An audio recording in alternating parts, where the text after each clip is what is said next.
Algú d'aquí estiueja a la muntanya? Tots sou de platja? Totes sou de platja? De muntanya. Aquesta història succeeix en una muntanya. Una muntanya que es diu... Té un pic gran, que desafia els cels, que es diu el pic del mal temps. Fàcil saber per què, no? Sempre hi ha boira. I des del primer dia de tardor fins gairebé l'últim de primavera està nevat. I tant nevat, i tanta boira, que li diuen la muntanya del no-res. Doncs aquesta història els hi passa a en Roc i la Cèlia.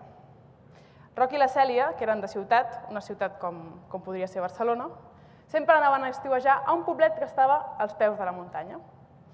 I els avis del poble sempre els havia explicat la llegenda. Roc i la Cèlia, quan es van anar fent grans, es van cansar de viure a la ciutat i van decidir que se'n anaven a viure al poble. I en una d'aquestes, quan la Cèlia estava embarassada, molt embarassada, van decidir anar a fer un vol, anar a fer una passejada. I van dir, per què no anem a la muntanya? Per què no ens hi apropem? Clar, els avis, les mans al cap. Les àvies, no hi aneu pas allà! Allà no hi aneu pas! No hi ha res, no hi trobareu res. Res més que por i misteris. Però ells bé, doncs la veritat és que no hi creien massa i al final Roc i la Cèlia van començar a passejar. Passeja que passejaràs, van arribar fins a un riu, portaven uns entrepans, van començar a menjar entrepà i allò que la Cèlia es va començar a trobar malament. Va començar a veure que la criatura es movia i va trencar aigües. En Roc, auxili! Auxili! Auxili! Auxili! Auxili! Auxili! Auxili! Auxili! La Cèlia sempre li havia dit, m'has d'acompanyar a les classes de preparació al parto. Però el Roc, doncs, no s'hi trobava bé en aquell ambient i no hi havia anat mai. Se'n va arrepentir tota la seva vida, cridant, auxili! Auxili! Auxili! Auxili! D'allà on teòricament no hi havia res més que boira, va aparèixer un pont i un homenet que creuava el pont. Un avi, eixerit, cap als vora els 70, però animós. Que voleu res? Soc el senyor Agustí. Semblava tan content de presentar-se. I van dir, home, si ens dones un cop de mà perquè la Cèlia està que apareix. El va acompanyar, va creuar el pont i allà on no hi havia res hi havia un poble.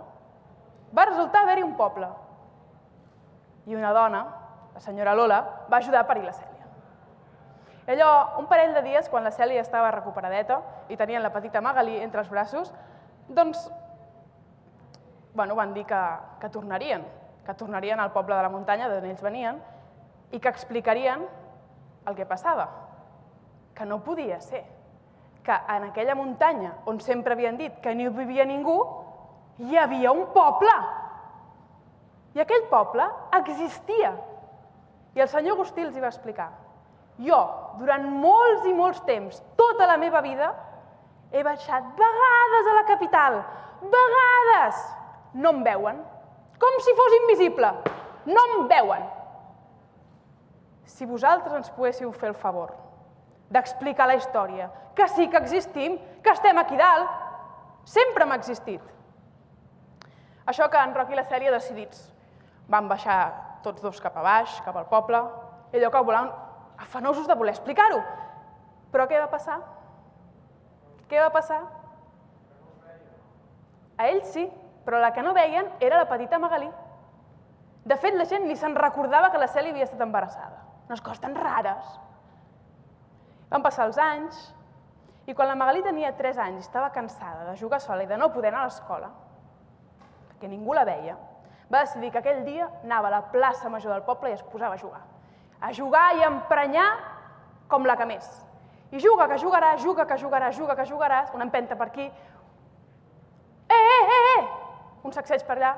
Finalment, una de les nenes la va veure, i un altre infant, i un altre infant, i un altre infant, i tots els infants veien a la Magalí. I aquella mateixa tarda, tots corrent cap a casa seves, ho van explicar a les seves famílies. I a poc tot el poble va veure la Magalí. Aleshores el poble sí que va creure la història de la muntanya. I no només això, sinó que la família Roc, la Cèlia i Magalí entenien molt bé el patiment del poble de dalt. Així que van dir que no podia ser, que havien de fer alguna cosa per ajudar-los. I van tornar a pujar cap a dalt, van demanar consell al senyor Agustí, dir, a vostè se li ocorre alguna manera? Podem fer alguna cosa per vosaltres? Home, sí que podeu fer, perquè vosaltres la gent us veu. Aneu a la capital, parleu amb el Consell de Savis i Sàvies i expliqueu-los el nostre cas. I això ho van fer. Ràpidament que van baixar tots tres cap a baix i en Roc i la Cèlia van anar cap a la capital. Van aconseguir tenir cita amb el Consell de Savis i Sàvies i els hi van exposar. Primer ningú s'ho creia. Cap d'ells ni cap d'elles s'ho creia. Ara bé, al final una sàvia va dir parem atenció amb això que diuen els xiquets, que com tinguin raó l'hem feta grossa, L'hem feta grossa. Tothom mutis. I ella va continuar. Imagineu-vos que en aquell poble de la muntanya hi han tingut conflictes que no han sapigut arreglar. Imagineu-vos que necessitaven escoles, que necessitaven un hospital, qualsevol altra cosa, i ningú els hi ha donat servei, ningú els ha ajudat. Això no pot ser, Això no és just, Això no és just, I si aquí el Consell de Savis i Sàvies treballem perquè es compleixi la justícia en el nostre país, aquí l'hem feta ben grossa. Dit això, la resta de savis i sàvies van dir està bé, pugem i comprovem-ho. I van pujar, en Roc i la Cèlia, a la muntanya del no-res i van conèixer el senyor Agustí. I no només això, sinó que van anar veient tota la gent del poble, totes les casetes, la plaça, tot. N'hi havia un d'ells, un savi, que encara no s'ho creia. I de no creure-s'ho no els veia. No els veia i estava allà, tombat, recolzat a l'arbre pensant jo què carai he fet, pujant aquí ja els deia jo que això no existeix. No veia res, no entenia res. I el senyor Agustí, a una d'aquestes s'hi va apropar. I estava agraït perquè aquell home, encara que no s'ho cregués, doncs havia pujat fins allà. I estava tan content que la resta de savis i sàvies els veiessin finalment que el va abraçar. I de l'escalforeta, el savi que el va veure. I des d'aleshores no només aquell poble va existir i va ser reconegut, sinó que a més van dir que el senyor Agustí, que n'havia passat de moltes i de molt magres i de totes n'havia pres, doncs que també era un gran savi. I que, per què no, podia fer de portaveu al Consell de Savis i Sàvies.